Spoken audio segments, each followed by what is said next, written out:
पंचगंगा नदीतील प्रदूषणाचा प्रश्न पुन्हा एकदा गंभीर झाला असून तेरवाड तालुका शिरोळ परिसरात परिस्थिती हाताबाहेर जात असल्याचं चित्र समोर आलंय.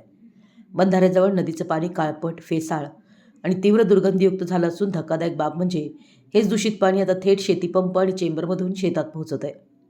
त्यामुळे शेतकरी वर्गात भीती आणि संताप दोन्ही वाढले.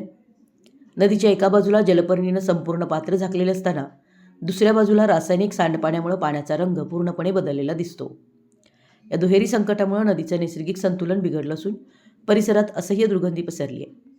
याचा फटका केवळ शेतीलाच नाही तर स्थानिक नागरिकांच्या दैनंदिन जीवनालाही बसतोय.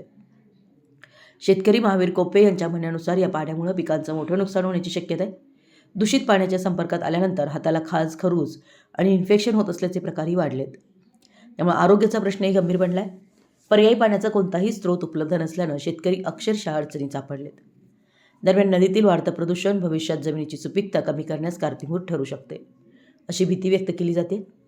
या पार्श्वभूमीवर प्रशासनानं तात्काळ हस्तक्षेप करून प्रदूषणाचे मूळ शोधणे आणि दोषींवर कठोर कारवाई करणं गरजेचं असल्याची मागणी जोर धरते आहे. मराठी एस न्यूजसाठी कुरुंदवाडहून संदीप अडसूळ.